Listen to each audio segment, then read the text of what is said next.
Greetings to you all. This is Innovations in Teaching and Learning, and I'm Dana Grove. Welcome. With me here today I have two guests. I have student Stephanie Goings, and I have one of Johnson County Community College's distinguished professors, Dr. Brian Wright. And we're here and we will be discussing the Model UN competition. So welcome to both of you, first of all. Thank you. Thanks for having us. Brian, if I can begin with you, just give me a little background on yourself. How long have you been teaching here? What do you teach here? Okay. And, I've been here for 5 years now, and I teach political science, particularly international relations and introduction to political science.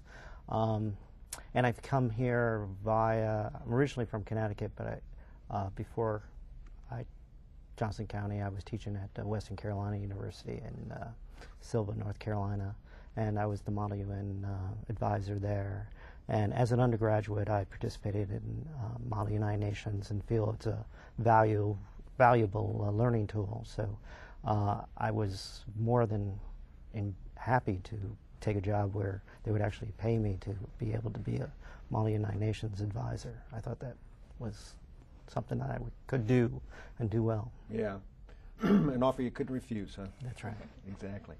Stephanie, what brought you here to this table today? Where did your path come from? Well, I grew up in California and lived the majority of my life there. And about a little over a year ago, I decided to move out here in Johnson County just for a change of shoes, you can say, and some work purposes also. But I've been doing Model United Nations throughout high school and a couple years in college, and decided to continue it here at the JUCO program as well. Okay, so you had exposure in high school Yes. with the Model UN. Yes. And we'll talk in a little bit also about the project, the high school project that you're involved with in the Kansas City metro area as well. So, what is your major? What do you plan on going into, Stephanie? I'm an international business major, however, specifically in accounting as well. Okay, good. And you got involved with the Model UN here. Mm-hmm. And what kind of work do you do as far as the Model UN is concerned? What does it entail? Well, as a Model UN delegate, we are assigned a country, and we are to play our role as ambassadors for that particular country. And so what that entails is that we do our research on our country's policy as far as whichever topic we're researching on and debating on. So it is our goal to achieve our country's position on that topic and fulfill it to the best possible way we can. Mm-hmm. And this all leads up to competitions that you're involved in. And Yes. I understand that there are numerous competitions Johnson County Community College is involved in. Brian, if you could kind of sketch out a timeline working toward a competition, how long does it take to get prepared, and what kind of work is involved in that preparation? Well, certainly Model United Nations is a learning experience that there's a learning curve to it, and until you do it, it's hard to actually simulate in the classroom with a smaller number of students. So it starts usually in the fall when we attend what's called the American Model United Nations Conference, which is in Chicago each year. And in the spring, we have a course, and when students enroll in that course, they obligate themselves to doing 3 events. One is the Midwest Model United Nations in St. Louis, and then the premier international, well, it's an international conference, but it's called the National Model United Nations, which is in New York City, and part of the conference itself takes place at the United Nations, so it's a great experience. And the last Model UN experience they have in the spring is the Metro Kansas City Model United Nations, which the students run for local high schools. It gives our students an ability and a chance to share with the local community their knowledge of Model UN. Okay. So we actually have a course that students enroll in, and they can get credit and apply that toward graduation. That's correct. It's a 3-credit course. Okay. That is transferable. Okay, very good, very good. As far as preparation, Stephanie, a lot of research involved in this, I would imagine? Yes, immense amounts of research and hours put in searching through the internet, for example, articles, newspapers, magazines like The Economist, which is very good for research for policy views, such, and then eventually writing the actual position paper and coming up with solutions that we can debate upon during the conference as well. I want to ask more about the research here, but first of all, Brian, how is a country chosen? How do we get to be a certain country? Usually, most conferences, they do it by lottery. So once you go to a conference, then you pay to be part of the lottery for the next year, and you basically pull it out of a hat. And so you go, if you get your first choice, then you get, the bigger countries. If it's last, then you get island states. So it's sort of by luck. The New York International Conference, they basically choose based on your experience and your record at the conference. Yes. I've noticed from the awards here, we've been Greece and Tanzania and France. That's correct. correct. As a matter of fact. Okay. And you gave me a position paper, what's called a position paper here, and I looked through that, and I was just astonished with the number of topics in there. This is the one that we did as the delegation from France. Okay. And it includes position papers on practically everything, food distribution, the country's position on international events like in Iraq and Iran, AIDS is discussed in there, even terrorist opportunities from outer space, as I kind of recall, something like that. My gosh, how can you research all that stuff? Very carefully.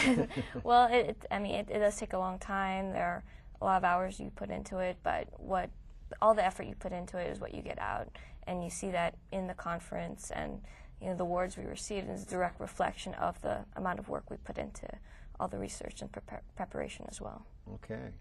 All right, so you've done your research, and you've got all that with you, and you go to a competition. I think at this time we've got some film, some footage that we can show of, Brian? Right. What you'll see here is the footage from National Mall of the United Nations in New York. The first part of the footage is of what's called the mission briefing, where we got a chance to visit with the French mission themselves and invite them to Kansas, by the way. They were really excellent.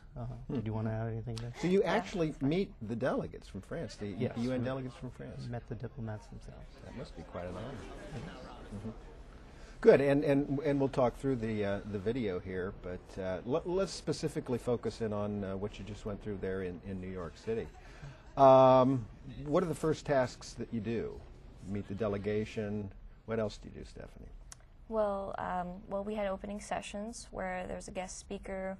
We get related to our chair, whoever's running our committee, and eventually go to our committee where a lot of the debate goes on, and we give our speeches, and caucusing, which is a big factor during the conference, which entails small group negotiating discussions and such to eventually formulate resolutions that can be voted upon by the committee. Okay, now who's in this committee? Well, there are delegates and delegations from all over the country and even different countries. In this particular conference, we attended in New York. So roughly there are about 192 countries in the United Nations. And so some of the bigger committees had roughly 192 people at least. Okay, and they're representing all the countries then? Yes. Okay. And is there anybody in charge of these committees? You all just walk in this big room? Well, we do have, like I said earlier, our chair, our co-chair, and they're the ones, the staff, for example, they're in charge of the procedures and rules and just regulating the flow of debate, basically. Brian, how long is this competition, this one in particular? This is a whole week in New York, and one of the nice events about New York is, since the United Nations is there, we get to visit the United Nations and meet with the diplomats themselves. And one of the key elements is touring the United Nations itself. I think until students actually see it and see what it represents, which is basically peace in the world, they don't really. It doesn't really click with them sometimes until they actually see the building. Also entailing working with other schools. I mean, I think it's a great opportunity. How often do you get the opportunity to work with a number of students from different colleges and universities? So one of the interesting and fun aspects of the conference is meeting students from around the world and from around the country, and after a while they don't really care where you're from as long as you are knowledgeable on the issue. And then hopefully they come to, one of the arts is trying to figure out how to persuade others that your position is tenable or workable with others, and you try to search out others who are likewise, and then you try to build towards what's called resolutions to the situations and come to some sort of compromise, if not consensus, on issues. Because the United Nations itself, there's something called sovereignty, and you cannot make states, countries, do things very well because they're states. They don't want to spend the money, they don't want to commit resources or personnel. So one thing that the United Nations has done over the years is try to let the states agree in principles, because if the assumption is if you get them to agree in principle, then you can make sure that they live up to those principles. Okay, and that makes a very interesting learning situation if you can put the students into the intersubjective or interpersonal type experience, and that's where the learning takes place. Yeah, you're polishing a lot of negotiating skills, it sounds like. Stephanie, ever run into anybody with a hard head and it was virtually impossible to convince? Off and on, yes. During some conferences I've been to in the past, but there are some delegates like that, and there's nothing I can do about it. But negotiate with somebody else that's more, less, more open-minded, more willing to, hear what other people have to say. Mm-hmm. And so that's what I've experienced in the past. Yeah, exactly. But it would be a wonderful experience to meet so many different kinds of people from all over. Yes. Now, something that intrigues me, you mentioned here that you were working with colleges and universities also. So the community colleges and the universities are working together or against one another, or both involved in the project? At such a big conference, there's not that many community colleges. There are some. And we're proud that we're one of the top ones. Absolutely. But having said that, our students have excelled recently. You'll notice on the video that 3 of the committees were actually chaired by students from Johnson County Community College. So I thought that was an honor in itself that they are willing to be chosen to run these big meetings in New York. So they're confident enough to do that. And I think that says a lot about Johnson County and to the community itself. Absolutely. Yeah, and I noticed the position paper. The position paper was written with delegates from Wichita State University. How did that union occur? Well, I know Dr. Wright's fairly good friends with the advisor there. And just being, having not such a big team, we decided to collaborate. And they're really great at, helping each other out and cooperating to achieve what we achieved at the National Model UN Conference. Mm-hmm. Is that done often, or is that rather rare? It's tough to do only because, dealing with 2 different groups, but at the same time, Wichita was sort of easy since they did go to St. Louis with us, so we went together to St. Louis, and so the students were able to at least mix together and get to know each other. And yes, I have good relations with the chair of the Department of Political Science there, and so we get along great, and that makes things easier because we can talk and solve little issues. But the key to this partnership was that in order for you to get a large country like France or the United States, you must have at least 30 students on your delegation, because there was 16 committees we had to fill. And so having said that, the biggest teams we ever sent to New York from Johnson County, this was one of the biggest, is 20 students. And after that it gets the costs go up immensely. So we're prohibitive for having such a large team. So in order for us to get France, we had to team up with somebody. And that was our next step, because in order for you to be on a security council or to represent such a large country, you have to team up with somebody. Does KU have a team? They do have a team. I don't know if it's still active. Again, most of the local colleges and universities around here do have teams.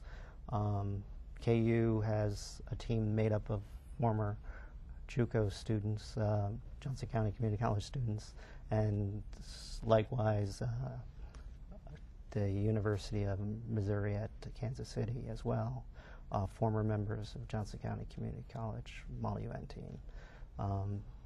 The KU team hasn't been very active this year. I think they went to one conference, and I couldn't tell you where it was. Okay. Stephanie, how are these events scored? They're competition, and you win, and I'll show some of what we have here. But how are they scored? Well, I know it varies from different conferences and different regions of the country, but for the most part, a lot of it is with the papers that we do write. Essentially, they are graded by usually the chairperson of the committee, and so they have a good background of who you are and your writing abilities and your position, so they have a good understanding of that, and that is graded. But for the most part, I would say your participation in a conference is a big key factor in determining awards and your grade as far as during the conference. So the more you get up to speak and debate, and the more active you are, and the more accurate you play your role as the delegate from whatever country you're representing, I think all those factors roll into one and eventually determine your score at the conference. Yeah, okay.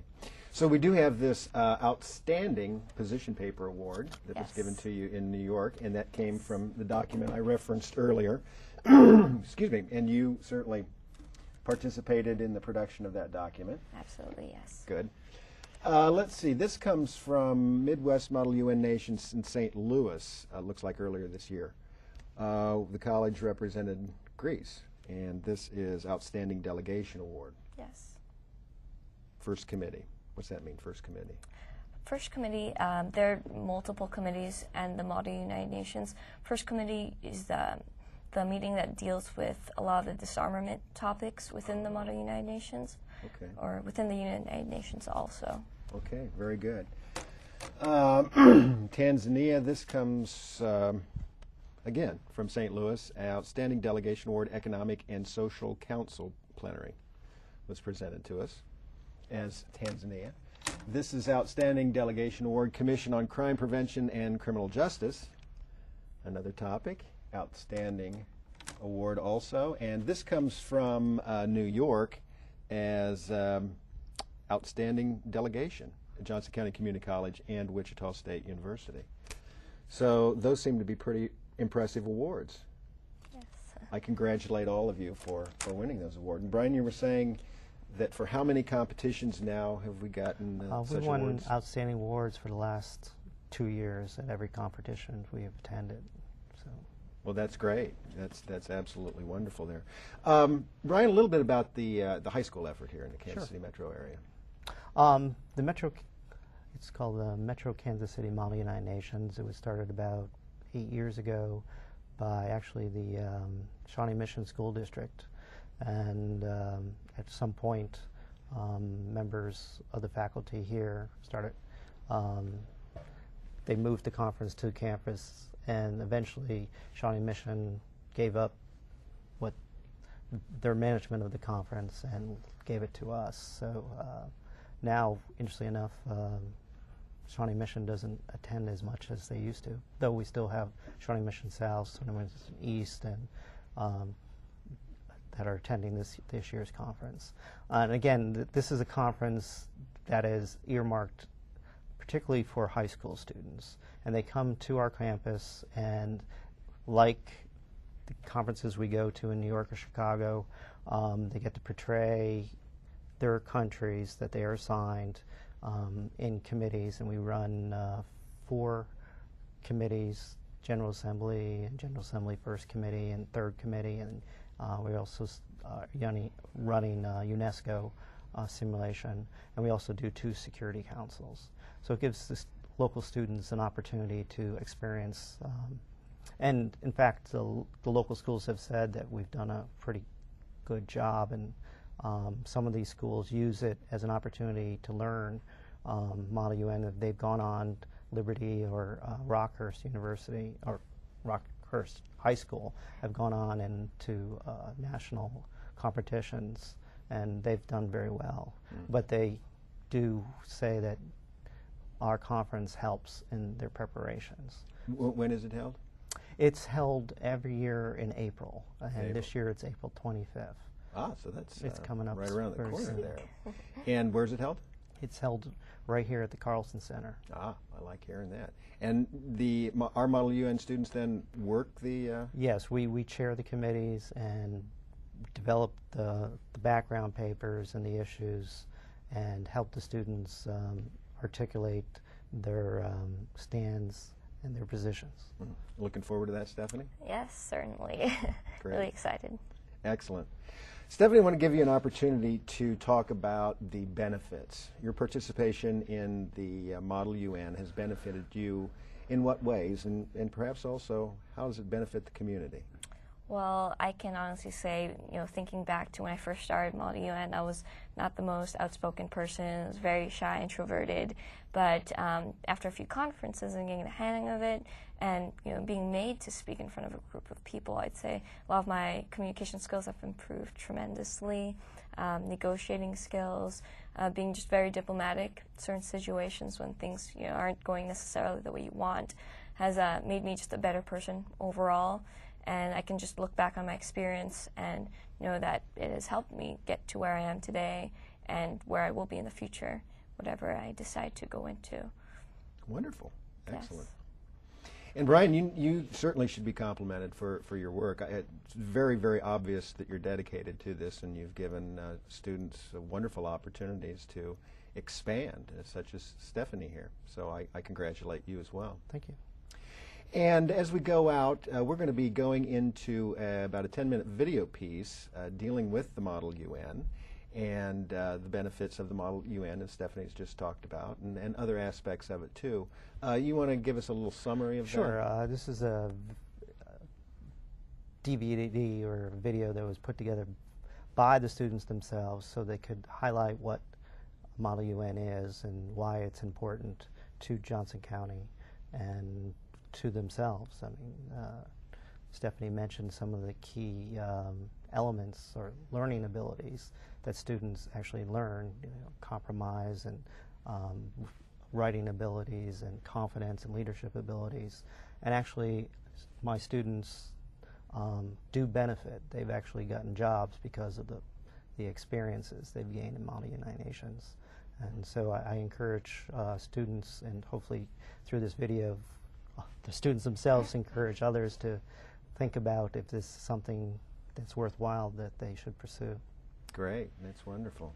And obviously students, future students who are interested in learning more should come contact you? Yes, please. Okay. That'd be great. Good. It's been wonderful having both of you on the show here today. And as we go out, remember, now stay tuned because we're going to be showing you this video. But again, that concludes today's show, and I want to thank you for tuning in to Innovations in Teaching and Learning. Thank you.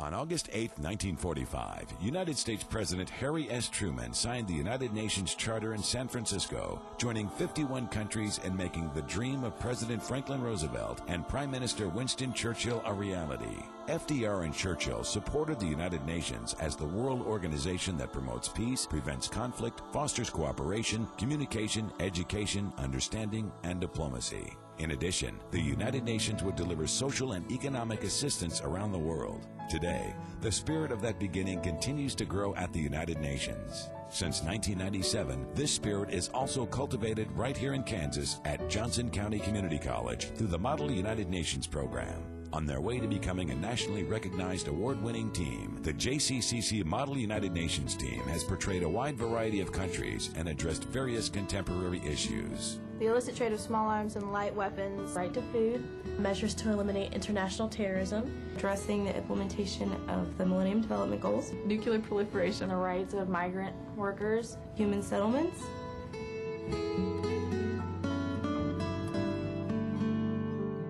In order to get ready for the conference, there's a number of things the students need to do. One, they need to research their topic. And secondly is to research the issue area itself. So if you're doing human rights in Rwanda, for example, you find out what is the issue of human rights in Rwanda. Other than that, you also need to be familiar with rules of procedure, and you also have to be familiar with how the UN itself operates. Well, you start preparing like 2 months, 3 months in advance as soon as you get into your topic area. The first key is to figure out what the conflict is and what all is involved in solving that and kind of the history of that. Then you want to look at what the basis of your country is.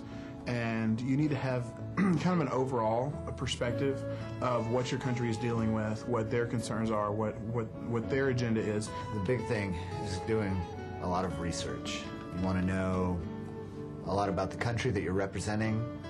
You want to know a lot about the UN in general, about your committee in particular, as well as the topic issues, which can be pretty varied, and some of them are pretty in-depth and serious.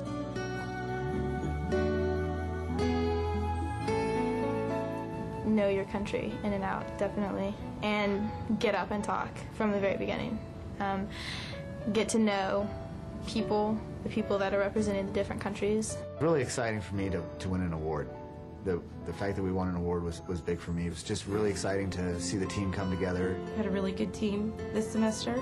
I think the team dynamics are really important at something like this, and that helped us to bring home an award.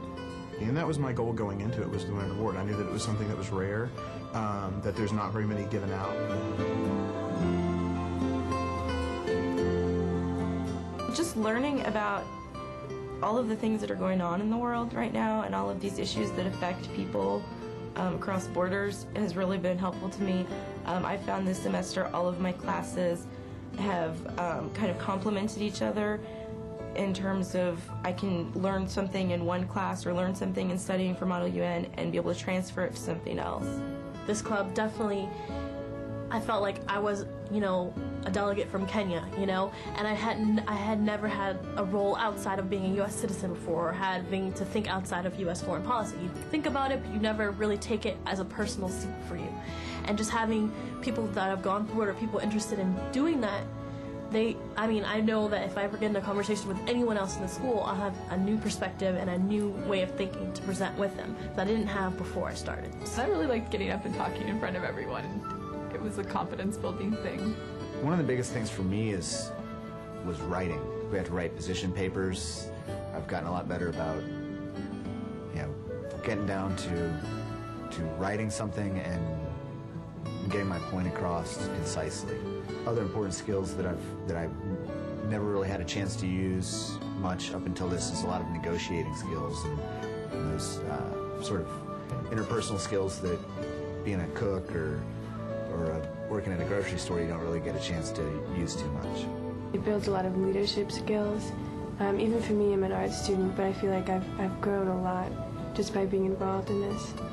Being confident in knowing what you're doing, public speaking, which I have a problem with, but once you get in there and you know what you're talking about and you have emotion behind it and you have work behind it and it's really important to you, you've got to know how to get up and get your point across. And you have to be, like I found in other classes since doing Model UN, my research strategies have become a little bit more efficient and I know how to get things done. And you just find little ways you apply it. Speaking in class always helps get you points and everything. I never used to do it because I was so scared. I'm going to say the wrong thing. Well, now I say the wrong thing or not, at least people know that I have something to say.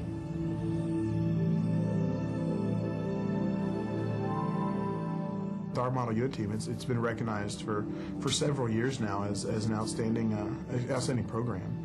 So I think that it puts Johnson County on a level with major universities, and something that a lot of community colleges never actually attain that type of recognition. Johnson County is unique in that it goes up in a competitive but friendly spirit to represent different countries before these Model UNs, and the competition is amongst not only, there are some community colleges, but most of the colleges and universities are much bigger, much larger, have a lot more resources than Johnson County. So I think it reflects very positively upon our students and also upon our community in general when our students can stand up and do well, win awards against schools, Stanford or University of California, University of Arizona, Arizona State, Michigan State, University of Illinois, University of Chicago, University of Michigan. So that in itself, they're from around the country. University of Maryland, from the eastern area, University of Texas was there. So there's quite a diverse range of universities, and not too many colleges, and certainly not too many community colleges. Interesting to note that KU now has a team, but it's founded by members formerly of Johnson County Community College. The University of Missouri at Kansas City also has a team, and that team was founded by members of Johnson County Community College. So I think we've been a catalyst for this type of experience, because the students think it's a very rewarding experience. Your name's getting out there. Me personally, it's like, I mean, now I know that I want to go into like an international studies major. I'm thinking of interning for the United Nations, a sub-branch of it this summer. And one of the sponsors at another school for a Model UN team, he's helping me. So like just having the connections out there, and then Johnson County's names, it's being connected to all of this. One element that comes out is leadership ability. I mean, not only do students have to, at a conference, be able to grab the interests of a group of likewise students from around the country, but they also, at Johnson County Community College, have the ability to share their knowledge that they gain at these intercollegiate conferences with local area high schools. The team runs the Metro Kansas City Model United Nations that has been set up for local area schools, and they've done a phenomenal, great job presenting and organizing and running this conference, and this is by far one of the more successful experience that they'll have, but also that Johnson County can be proud of.